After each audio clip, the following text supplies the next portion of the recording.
राखी पूर्णिमा बा गरमा पूर्णिमा एक जनप्रिय पारंपरिक हिंदू पर्व और एहा दक्षिण एशिया रे पालन करा जाए। एही पर्व भाई और भौणी मध्य बंधुत्व को दृढ़ करिथाए। एही दिन भौणी भाई हाथ रे राखी बांधि थाए और तांकर उज्जवल भविष्यत पई प्रार्थना करिथाए। बदल रे भाई तार भौणी को रक्षा करिबार संकल्प नै थाए। एही पर्व श्रावण मासर पूर्णमी दिन पालन करा जाइथाए। तेबे अन्य राज्य मानंकरे एही श्रावण पूर्णिमार पर्व भिन्न रीति रे पालित हेई आसुछि। गुजरात, महाराष्ट्र, गोवा, कर्णाटक आदि स्थान रे श्रावण पूर्णिमा नारिकेल पूर्णिमा भाबे पालित हेइथाए।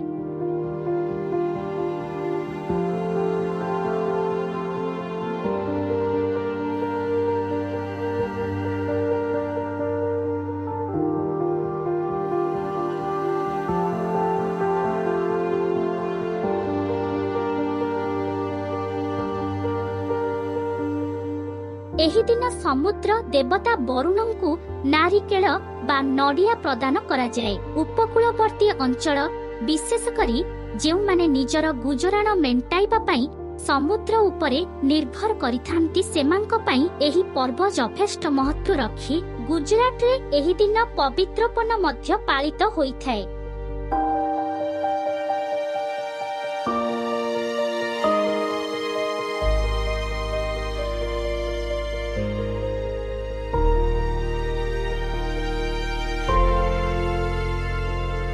श्रावणर प्रति सोमवार शिव मंदिर रे जल लागी सह पूर्णमी रे एही पर्व बहुत आडंबर सहित पालित हेइथाए। उत्तर भारत रे एही पर्व काजरी पूर्णिमा भाबे जणासुना। भल फसल उत्पादन पई एही दिन देवी को पूजा करा जाइथाए। तेबे एहा सबु स्थान रे नुहे स्थानीय भाबे पालित होइथाए। तेबे दक्षिण भारत रे एही तिथि को अग्नि अविक्रम पालन करा जाइथाए। एहाकु ओडिशार ब्राह्मण शासन रे श्रावणी बेदुपा कर्म मध्य कुहा जाए। ब्राह्मण माने एही दिन पवित्र गुड़ पकाई श्लोक उच्चारण सह यज्ञोपवीत धारण करिथांती। ब्राह्मणक द्वारा करा जाउथिबा उत्सव को ब्रह्मयज्ञ मध्य कुहा जाए।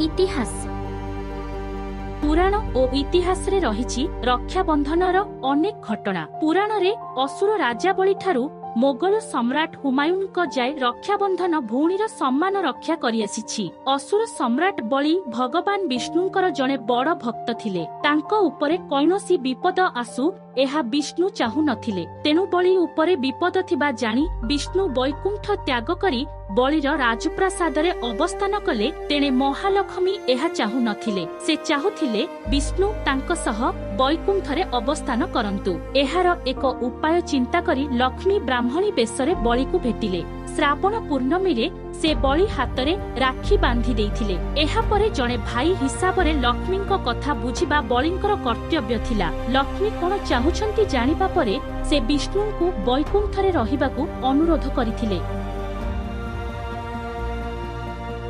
महाभारत रे मध्य एपरी एक पौराणिक कहानी रहिछि। कहानीटी कृष्ण और द्रौपदी को नहीं श्रीकृष्ण अत्याचारी शिशुपाल को वध करिबा बेले तांकर अंगुली कटि जाइथिला। सेथिरु रक्त बाहरिबा देखि द्रौपदी निज पिंधा साड़ी चिरी सेथिरे गुड़ाई देइथिले। फलरे रक्त बंद हेइ जाइथिला। द्रौपदी मध्यरे श्रीकृष्ण भौणीर स्नेह पाइथिले। जेतेबेले कुरुसभारे द्रौपदी को कौरव माने विवसना करिबाकू उद्यत हेले सेतेबेले श्रीकृष्ण वस्त्रदान करी द्रौपदी सम्मान रक्षा करिथिले।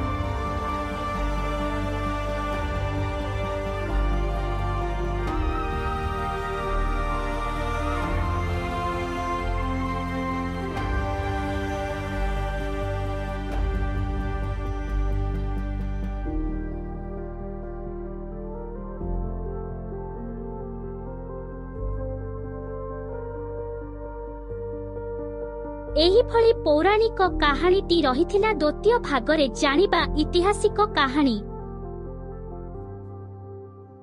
एही भली ऐतिहासिक कहानी जानिबा पई आम चैनल को लाइक एंड सब्सक्राइब करंतु।